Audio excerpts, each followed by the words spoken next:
Chelsea's moved in with Adam. Hillary's alive in Devon's dreams. And is that Abby stealing her own jewels? Stay tuned for this week's Restless Wrap. I'm Maria Menounos, and you're tuned in to AfterBuzz TV, the ESPN of TV talk. Now, let the buzz.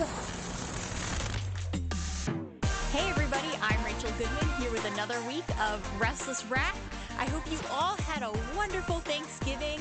We were actually off for the Thanksgiving break, and it's wonderful to be back.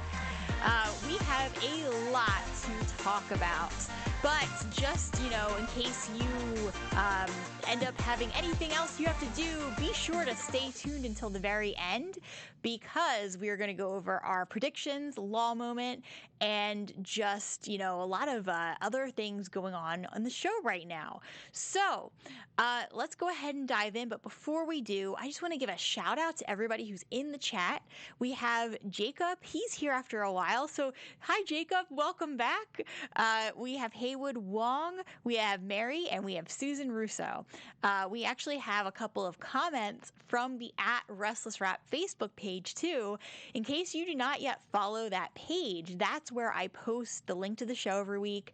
And I'll also read your comments there too, as well as if you drop them in on the actual YouTube video or iTunes video. I will read them, wherever you leave them. But one other spot where we can talk about Restless Wrap is on the @RestlessWrap Facebook page, and we just reached 300 people following that page. So I want to say a big thank you to all the fans who are consistently watching the show and also stopping by and commenting and liking posts on the Restless Wrap page. It's amazing to have you all here and over there. And so Barbara Fox says, this is on the actual video from last week. She commented, isn't Adam a lot younger than Sharon? Yeah, he is. The actor definitely is, as well as the character. But I guess that they play a certain age together on screen, which is why no fan has really complained about it. But yeah, there is an age difference there. Adam is a lot younger.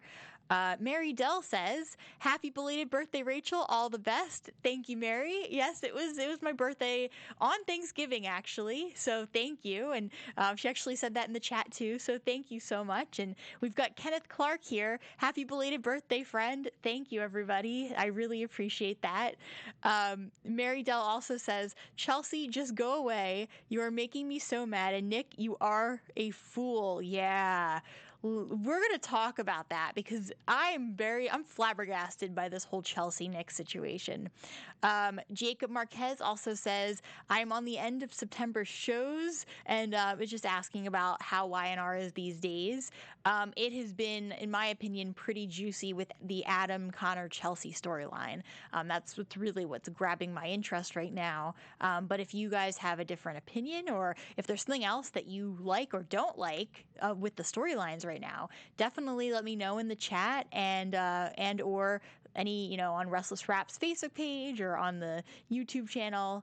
Definitely let us know. Haywood Wong says, happy belated birthday, Rach. And Haywood Wong also says, no Crisis spoilers, right? So just real quickly before we dive into the contents of the show, Crisis is what they're doing on the CW with Flash. And it's Haywood knows that I'm a huge comic nerd. So don't worry, Haywood. I will not give any spoilers away for Crisis, but we can always talk about that later. And then Susan Russo says, happy belated birthday, Rachel. Thank you, Susan. Okay, let's dive in and talk about Adam and Chelsea and Connor. We had some involvement with Sharon there. I'm going to just continue off of what Mary was saying about Chelsea going away. She irritates me. Okay, here's the thing. You're living with somebody who is your boyfriend. Not only that, but we know that in the past, Chelsea has really messed with Nick.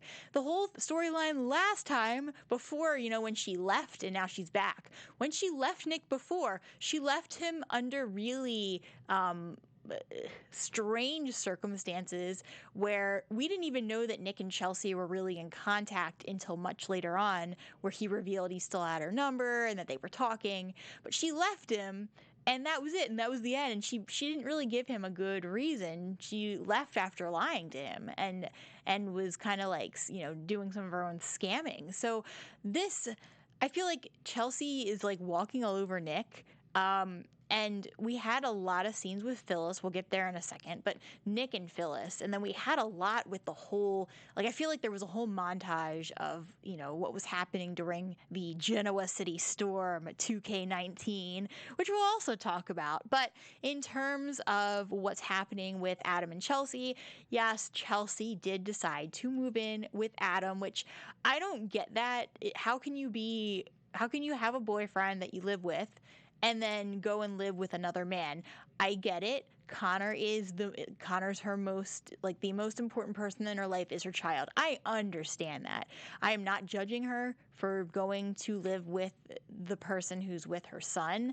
I just feel like she could have gone about this a different way. And I also understand that Connor's, really struggling right now and is waking up from nightmares, but in a realistic world, it would seem so strange to me if someone said, I've got a boyfriend, but I'm not, I'm going to go live with my ex-boyfriend, who, he's got our son right now, and I'm going to go stay with him instead of my current boyfriend because I need to help my son.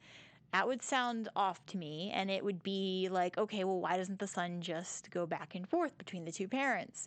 And I get it, like, Nick's being trusting, he's trying to let it go, but I just feel like this is not going to end well. And then also, Adam and Chelsea really are having a lot of bonding moments, and I feel like everything going on with Connor, we know that the last couple of weeks, he's been talking about one monster being inside of him.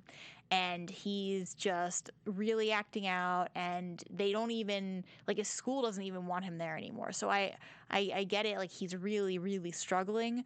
But I just think that Chelsea's dooming her relationship with Nick by going about it in this way. And if she really, like, I don't even feel like she cares for Nick. Like, she might kind of have some kind of love for him, but it doesn't feel like this strong bond where she needs to be with him.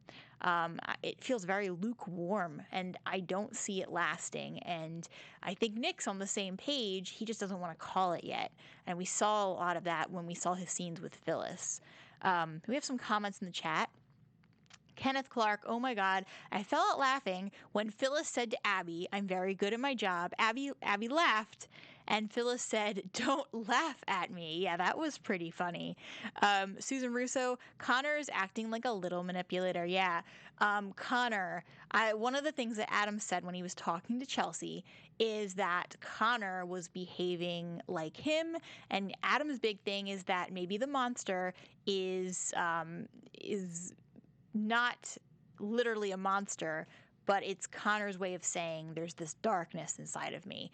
And Adam was like, well, maybe I inherited it from Victor, and now Connor has inherited it from me. And Chelsea's being very kind with Adam, and I do enjoy their scenes together, and I'm glad that she's being supportive of Adam, but it's that whole thing of Connor is manipulating the situation. He's manipulating Sharon, he's manipulating his parents. And there's you can see the darkness in him. And I think it's really interesting how they're setting him up, because I'm thinking for the future when they age him up, which we know they will, give it 5, years, if that, they're going to make him a teenager, and then suddenly he's going to be an adult, all within the time frame of 10 years. But when they age him, I feel like he's going to be a very interesting antagonistic force in Genoa City, especially with what we're seeing now with him, where it's not just, like, I almost feel like, without getting too much into predictions, but I'm just going to say this now, I almost feel like they're leading him into more of a violent nature, where with Sharon, he, right now, like, he overhears his parents, and that's, the lurking is dark enough for a child to be doing that. And I get it, kids, they do tend to kind of snoop on their parents a little bit. That's not that that's abnormal exactly, but the way that Connor's doing it, and Susan mentioned Connor's behavior being very manipulative. Well, the way that Connor is lurking, it's almost like he's waiting to use the information in such a negative way, or in a way that basically behooves his situation. Mary. Nick is a good-looking man, deserves better, and stop falling for these gold diggers and cons. Yeah, because the thing with Nick is we know that he's going to end up hooking up with Phyllis because that's always what he does. If it's not Sharon, it's Phyllis, and I just feel like that's what they're setting this up to be. Phyllis and Nick had some very strong moments together. I feel like Phyllis got the closure that she needed, that we didn't even know she needed, and it really speaks to what Nick and Phyllis have been through together. Regardless of whether you want them to be together, the fact that they ended so abruptly and then never really got the chance to have this heart-to-heart the way that they did this last week, I felt a lot of relief for them, and I felt a lot of healing between the two of them, and it was very nice moments, plural, between the two of them. Kenneth Clark said Adam is a manipulator, Chelsea is a con artist. Someone save Connor from his parents. Yeah, I agree with you there. Jacob says it seems to happen in Y&R world all the time. And then Kenneth says, Connor's truly his mama's son, 2 peas in a pod. I agree with that. I also think that he's his father's son, too. He's really the product of both of them, and them as a family unit, they need to be together. So the whole Connor, Chelsea, Adam thing, when I see them together, I get it that Connor's being very manipulative, but they just feel like they're right. Come on already. Adam and Chelsea just get back together and stay together. And that on the other hand of this, yes, Connor is being very manipulative, especially for a child. But on the other hand, I do feel Connor's pain too, because he has these 2 parents who he cares for, and he obviously wants them together. And what child wouldn't behave in this manner if they wanted their parents to get back together? And I think that is actually, for as much as I'm saying that Connor has this darkness, I also feel like there is this normal, very normal part of him that is just reacting to his parents not being together anymore. And the idea and the hope that they could get back together is so strong that he's behaving like this. And I think it makes sense. It is sad, though, that the way that he's acting now, he clearly, there might actually be an even bigger problem than what he's letting on. And knowing that he doesn't want Sharon's help anymore, because I think that in his mind, if Sharon helps him, that means that his parents won't have to be together anymore physically, not that they're actually together, and that Chelsea will go back and live with Nick again, and that will mean that they're going to be separated. So I feel like with Connor, he's trying to get Sharon out of the picture and tell her, hey, the only people who can help me are my parents, so that they are, perpetually together, and that they always have to be this family unit, and that's the only way he's going to be okay. And I definitely think he is taking advantage of that. Kenneth says, I love how they play video games. Oh, this is Phyllis and Nick together. Michelle and Josh has chemistry. And that's actually something I was definitely going to add. When I watched Gina as Phyllis, when they brought Phyllis and Nick back together that time, I was annoyed by the relationship, to be quite honest. Not that I don't like Gina as Phyllis, I do, but when I saw Gina playing Phyllis with Nick, I didn't like it. I was like, this is kind of annoying. I don't want them together. When I saw Michelle as Phyllis in those very vulnerable moments with Nick, that I really felt that chemistry, and it really, they seemed like they had a bond, and just the softness that Michelle brought to the role really spoke to, it made their relationship a lot more tender than what we saw with Gina and Nick. And that is, Gina as Phyllis and Nick, or AKA Josh, who plays Nick. But that is not to say that Gina does not play the role, that she did not play the role well, because she did.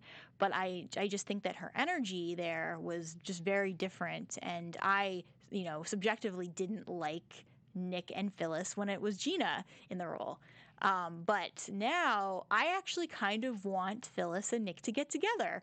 Everyone in the chat right now, feel free to chime in on that. Do you agree? Do you think that Nick should be with Phyllis again? I mean, I know they have such a long history, and it's crazy, and it would probably end up in chaos the way that it always does, but definitely leave me a line in the comments and let me know. DJ says, Phyllis always goes back to Nick, and Nick always leaves Phyllis. Yeah, that does seem to be the unfortunate situation. Jacob Marquez says, Michelle and Josh have known each other for like years. It's awesome. You can, and Kenneth Clark says, so true at Jacob. Yeah, I can feel it. That's the difference. Like now, I see those two in a scene together, and it was very fluid. I was like, okay, yeah, this definitely needs to happen. We got the whole moment with Phyllis where at the end of the Genoa City 2K19 storm, which, you know, they always have a storm. I mean, they had one earlier this year too, but this was like their winter 2K19 storm. They, at the end of this moment that they had, we see Phyllis go in to kind of hug Nick. I mean, obviously she would have wanted it to, you know, turn into more, but we saw this moment where she almost really dropped her guard and ended up like holding him, and the lights flipped back on. I was like, okay, that's convenient, but I actually thought that it was well played by the writers, and I loved how they handled that, and that we got this. We ended up with a very vulnerable moment between the two of them, and we're kind of left with it being very unresolved. Mary says, Nick needs someone new. Yeah, I agree with that too. I will always want Nick with Sharon. They're like my go-to in terms of who I think Nick should be with, but it would be interesting to have him with somebody new instead of recycling the same patterns every single time. Patrick CA says, and I'm sorry if I pronounced your last name wrong, Y&R is so boring. What a snooze fest of a show. Where's the drama, action, and suspense? Well, I think that it definitely has its moments. It is a soap. Over the course of the time that I've watched, there are moments where there's more action and less. But I am very much enjoying some of the emotions that we got to see this week with the characters. And then Kenneth says, they need to bring Grace back, aka Sharon's best friend. I loved it when Nick slept with her in the 90s. Oh, that would be some good drama, and maybe not a new person, but somebody different that Nick could actually have a relationship with. All right, so I think we really hit on everything that's going on with Adam, Chelsea, Nick, Phyllis, and Connor. Before we get to our next segment, I just want to make an announcement and thank everybody in the chat for being here, and thank all of our fans for helping us be the ESPN of TV talk. We definitely would not be here without you, and your support means everything to us. We could really use your help, though, to continue to grow. If you can go ahead and just, like us, follow us, give us 5 stars on iTunes. The other stars don't work. And also, you can subscribe to our different channels. We have drama, we have reality TV, we've got sci-fi, we have everything. Like literally, AfterBuzz. Like if you were watching a show, it is 99% positive. I'm 99% positive that that show is covered by us. So literally, you could probably find anything with us. And if you go ahead and subscribe, you can also turn off the notifications on YouTube so that you don't have to be bothered with pop-ups all the time, because obviously those get really annoying, but you can turn them off in settings. But for now, thank you guys for allowing us to continue to do what we love, and for your support. And you guys are the best of AfterBuzz TV to me, because it is so wonderful coming in here every week and having you all to talk with about Restless Rap and The Young and the Restless. So thank you all again. This is the time too when I'm going to open up the phone lines for anybody who wants to call in. The number is 424-354-8302. Again, the number is 424-354-8302. If you're listening live right now, if you're not listening live, don't call the number, but it is 5:30 Pacific Standard Time on December 8th. So if you are listening now live, please feel free to call in. We're going to jump and talk about Devon and a little bit with Colin, but more so what's going on with Devon and Nate. And Amanda, because we had some drama there, some major drama, especially between Nate and Elena and Devon. And we had some major growth with Devon as well. Let's see, we've got another comment in here. Mary, 7 people in chat, please hit the like button. Thank you, Mary. I appreciate your support there. And Kenneth says, I always do, Mary. Thank you, Kenneth. You guys are amazing. Okay, so we started off this week with the mention that Colin had escaped custody. We had some, basically Devon talking to Chance, mentioning that Colin was gone. And that's kind of where we left things with that. I'm thinking we're going to see Colin again. Maybe more just cameos, but I'm sure we're going to see him. We have a lot with Nate defending Amanda. That was pretty major. And we've seen Nate grow with Amanda, too. After all, she was helping him with the Victor situation where Nate was being tried for basically malpractice with everything involved with Victor and his, I'll put this in quotes, death. And we've just seen Nate grow a fondness for Amanda. They kind of sort of might be dating, but might not be. Nothing really official yet, but you could feel the chemistry between them. And so we've seen Nate and Amanda, we've seen them grow. Elena was pretty upset about that. And I know a while ago we were all talking about Elena and Nate, how they were talking all the time, and we all felt the chemistry there. I still feel it, and I almost wonder if that's like, even though Elena obviously wants to be with Devon, I'm wondering if some of this tension between Elena and Nate has to do with feelings that she has for him deep down, a little bit anyway. We have some comments here too. Kenneth Clark, oh my God, that Hillary dream felt so real. Yeah, let's talk about the dream, because we had a lot of drama with Devon. He was having major issues with Elena in terms of taking things out on her and just not being the greatest boyfriend, and really like letting all of this with the will and the money situation just get to him.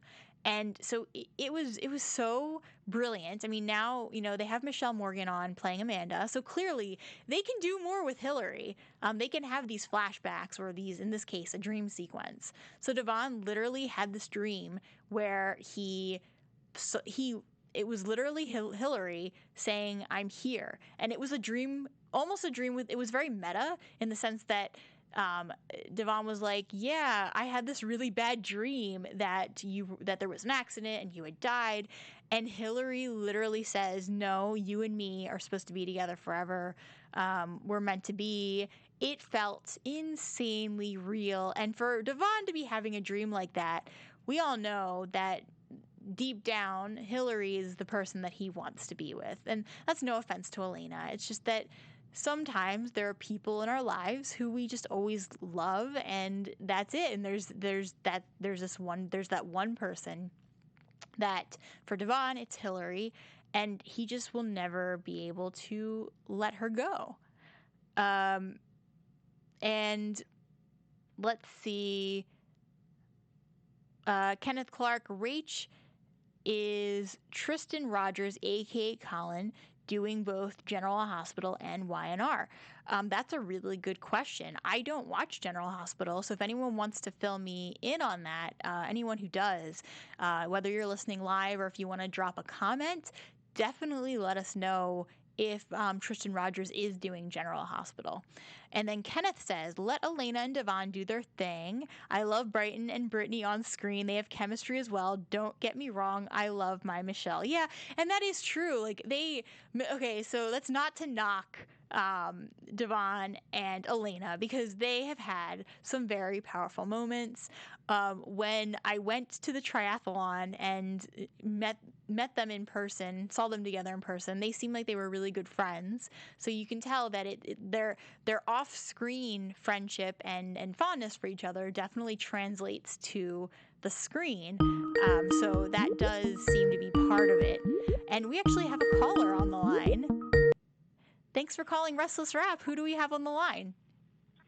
It's Jacob from Texas. Hey, Jacob. So I know, like, you said that you're on September's episodes, so you've seen some of Elena and Devon. What do you think about them so far?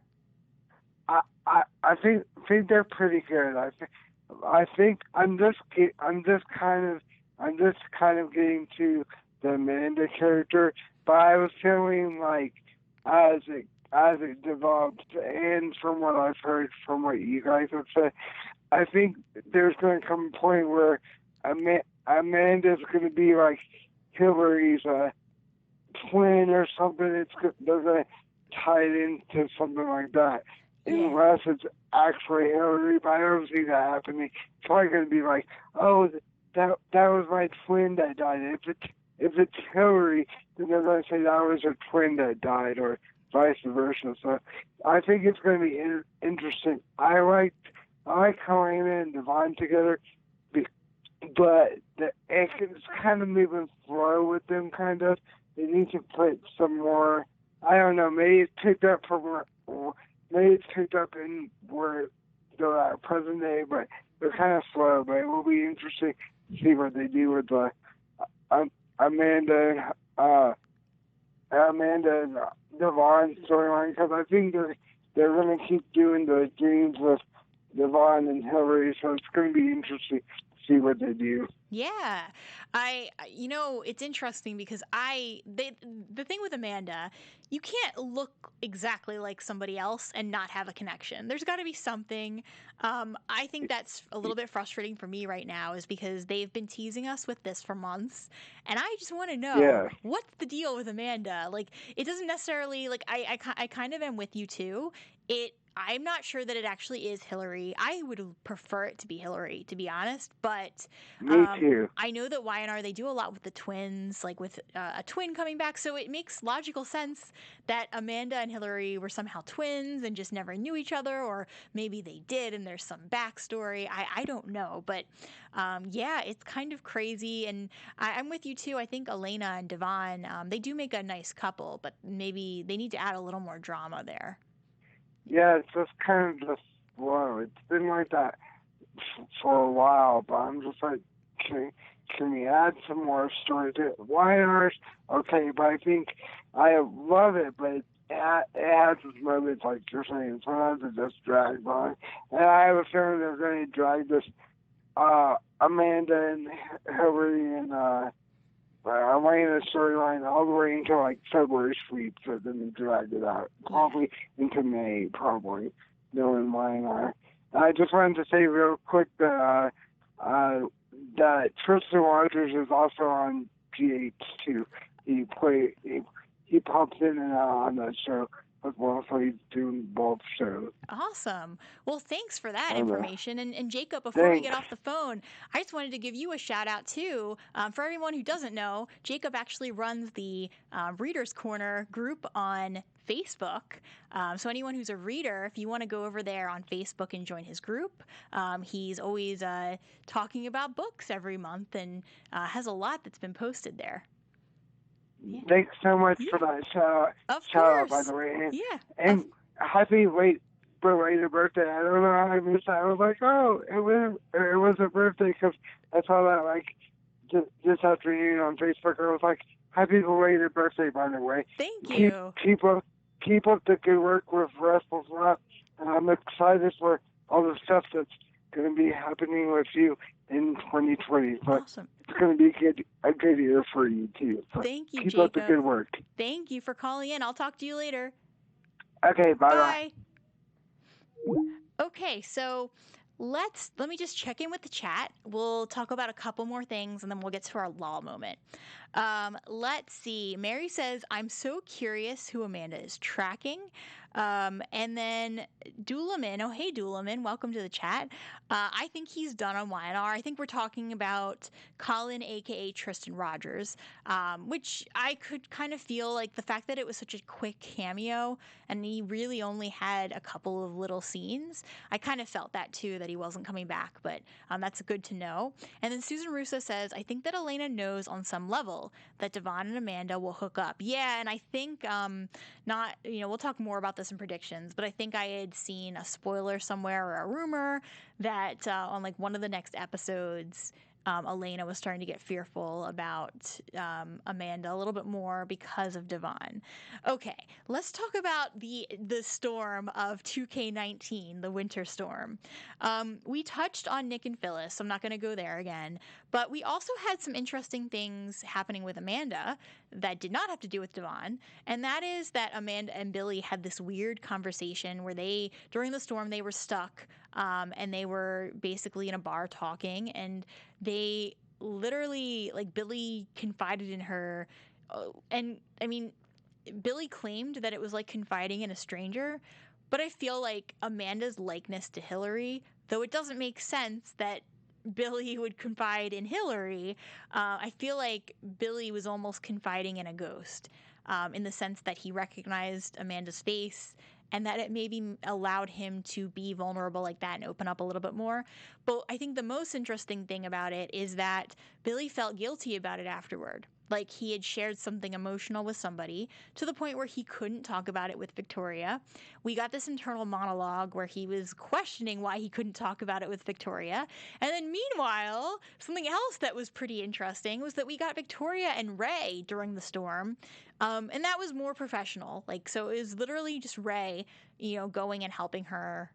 He just happened to be there and he helped her when the storm hit, so that there was an issue with the elevator. And so they ended up kind of getting stuck together too. And it was kind of cute seeing them talk, especially when they both realized that their perception of each other had been off. And Ray literally called Victoria cool in Spanish by the end of that. So we got these very interesting, moments between Victoria and Ray, which I can actually see them together, strangely enough. Not that, I've never seen them interact before. That's kind of why I'm saying strangely enough. But I don't know what they're trying to do with Victoria and Amanda. I do not see that. That threw me. I was like, huh? Like that, it kind of seemed very random. And I feel like right now with Billy, one of the big things is that I don't know if they know what to do with him right now in his character. Billy left Jabot, he stepped down as CEO, and now he's just kind of hanging out. And like one of the things that he was writing down on his computer was like a to-do list, go see Jack, and then there was something else. And then the third thing was figure out what I want to do and who I am. Wow. Talk about some kind of like crisis like that. I feel like Billy is as much confused with who he is as maybe the writers are right now. And that might be the issue, is that they don't know how to fit him in with the drama. And I feel like that might be something that's been happening for a while with him. And maybe, they just don't know. And, so, yeah, we're kind of in limbo with Billy. We had a little bit of a moment with Theo and Summer where essentially I was kind of frustrated with this. So Theo, it felt like he was trying to invite Summer to live with him. But then, like, last second, I think that Theo felt Summer's resistance to it. So then Theo flipped the script. And I think that Summer's resistance made Theo decide that he was going to be the cool guy who broke it off with Summer. And he used the excuse that he didn't want it to look like he was doing this, he was dating her to move up with Jabot. But I think that this all stemmed from the fact that Summer keeps acting like she doesn't care if she sees Theo or doesn't see him. And I think that he just was like, well, I'm not going to get hurt. And I don't even know if he's the kind of person, I don't think he consciously recognizes that this is what he's thinking. I think that it's more like he's reacting to her and doesn't realize it. And I feel like Theo's not emotionally mature enough to realize what's happening, and that he might on some level, like, I'm not saying he's completely oblivious, but I feel like it's more of a gut reaction. And so he was like, oh, well, no, I'm not, like, she's acting like this with me. Time to get out of this, finally. And so, yeah, they sort of officially broke up. And then Theo also took a jab at her and hinted at Kyle, and there still being something between the two of them, which obviously there is. And I want to just see it happen already. And I want to see this thing. I want to see Lola and Theo play out too, because we're starting to get more with them, and it just feels like now that Theo's changing, it might naturally progress into that. Mary says Billy was much better on General Hospital than Weinar. They don't know what to do with Billy. Yeah. Mary, good for Theo, dropped Summer. And then Susan Russo says, I think Theo is in love with Lola. Yeah, I think so too. Because, and here's the thing, is that beyond this whole thing with Pride and Theo dumping Summer because of her, the way that she's acting, you know how I was saying I felt like there's this lukewarm situation between Chelsea and Nick? It's always felt very lukewarm with Theo and Summer to me. In like a different way, but that lukewarm feeling of, oh, they're not really into each other, are they? With moments, obviously, where Theo and Summer have connected. But I've just always felt like they were together just to be together, and that there was no deep bond that kept them there. So the fact that Summer, and we know a couple weeks ago, she was saying, oh yeah, I'm gonna, if I go to Paris, it's not gonna be a big deal. We'll see each other every so often. And Summer didn't really seem to care about that. And then this week, when she was telling Theo she didn't want to live with him because, oh, if we see each other every day, we're gonna get bored. She was the exact opposite with Kyle. She wanted to live with him. She wanted to spend every second with him. It was like, we just saw this side of Summer with Kyle that we do not see with Theo. But then on top of that, beyond all of this, I also think that the deal with Summer is that she got very hurt by Kyle, and so she's not about to let her guard down and get hurt again. So I don't think it was ever a serious thing for her with Theo. Okay, so we talked about all of that. Let's talk about one more thing, and then we'll get to our law moment. The Grand Phoenix. So, Abby. Oh, Abby. She has been trying to nail, Phyllis to the, basically trying to get everyone to believe that Phyllis is the one who is behind the, basically stealing the jewels. And we know that Phyllis has been in charge of running the security, and that she set up the network so that it would connect to everybody's devices and she could watch them and listen to customers. So we know that Phyllis has been doing some sneaky stuff. But at the end of this week, after Abby was working with Chance to try and, I guess, set the blame on Phyllis, because it literally just looked like that Abby was so mad at Phyllis that she just wanted to believe this. And at the end of the week, we found out why. It was actually, Chance goes and he bumps into Abby. At first, I thought it was Chance. I thought that he was the one holding that purse for whatever reason, which it doesn't, to me, it looked more like a messenger bag, not a purse. So I assumed I thought it was Chance's, and I thought that he was the one who was walking out with the jewels. But no, it was actually the opposite. It was Abby had them, and Chance bumped into her, and lo and behold, there are the jewels. Abby's responsible, clearly trying to set Phyllis up so she has a reason to fire her, which is a pretty low thing to do. And I guess any chances of her getting with Chance are out the window now, considering that drink date or whatever they were going to do. Yeah, Chance is not going to go for her now, at least not for a while. Susan Russo, that was kind of dumb. Yeah, I think so too. Mary, Abby is good at society. Leave it to Phyllis. She built it. And Kenneth Clark, what's up with the costume jewelry, Abby? The last comment we have from Kenneth is, Phyllis planted the jewelry in the purse knowing that Abby would be caught. And that is definitely a possibility. Chance said that he thought it was an inside job, and he wasn't sure if it was Phyllis. It's possible, just throwing it out there. Could it be Chelsea? I mean, she might be very preoccupied with Connor right now, but it's possible that, she kind of tying it back to Simon. She was trying to, step in and stir something up to kind of get Phyllis out too, because we know that Chelsea doesn't like her. But we'll leave more of that for predictions. All right, let's go ahead and get to our law moment. This week, and feel free to, if you have another law moment, to drop it in the comments or in the live chat. But this week for me, I thought it was the random bar dude hitting on Hillary, aka Amanda. Yes, I wrote Hillary, so I'm correcting myself live on air. So yeah, Amanda, and the look on his face. I just thought that was hilarious. It was so cliche though, that entire dialogue. We had Billy who's like, you better leave the lady alone, and it was like, no, this dialogue has been used so many times, and it was cringeworthy but also hilarious. This dude would just try and hit on Amanda, and then not only hit on her but then expect that she would talk to him and give him the time of day. So yeah, that was my law moment. Let's go ahead and get to our predictions. Your AfterBuzz TV predictions.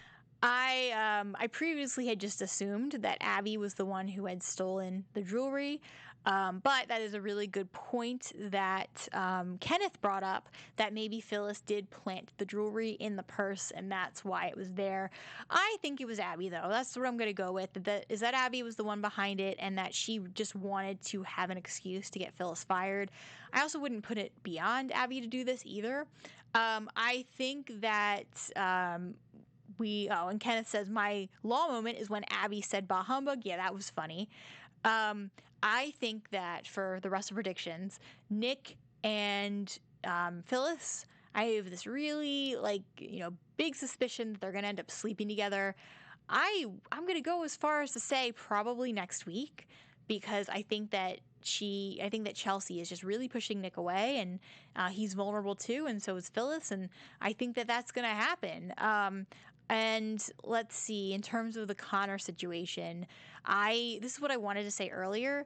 I have a feeling that Connor is going to do something to Sharon. My gut tells me it might be physical. I don't want to go this far and say this about a kid's going to do this, but I feel like he might even hit her or do something that's really bad, or maybe not physical, just something that really shakes Sharon up so that she doesn't want to come back. But I feel like that's where Connor's heading next, because the whole goal was that he thought, if I tell Sharon I want to be with my parents, I won't need to talk to her anymore. But now that he overheard Chelsea and Adam saying, no, we're still going to keep Sharon around, which, P.S., I thought that was dumb that they would have a conversation out in the open like that where Connor could potentially hear them. But I think that now Connor is going to step it up a little and do something kind of mean to Sharon that's really inappropriate, whether it's act really rudely to her or maybe hit her, or just something that isn't good, something that's very, very bad. And then Nick, yeah, I don't see Nick and Chelsea staying together. So that about wraps up Restless Wrap for this week. My name is Rachel Goodman. You can find me on Twitter @RachGoodman, or on Instagram on my author Instagram, which is @RachelRadnerAuthor. We will be back next week at 5 p.m. Pacific Standard Time. Until then, I hope you all have a wonderful week, and thank you for tuning in. Our founder, Keven Undergaro, and me, Maria Menounos, would like to thank you for tuning in to AfterBuzz TV. Remember, we're not just the first, we're the biggest in the world, and we're the only destination for all your favorite TV shows. Whatever you crave, we've got it. So go to AfterBuzzTV.com and check out our lineup. Buzz you later. The views expressed herein are those of the hosts only and do not necessarily reflect the views of AfterBuzz TV or its owners or principals.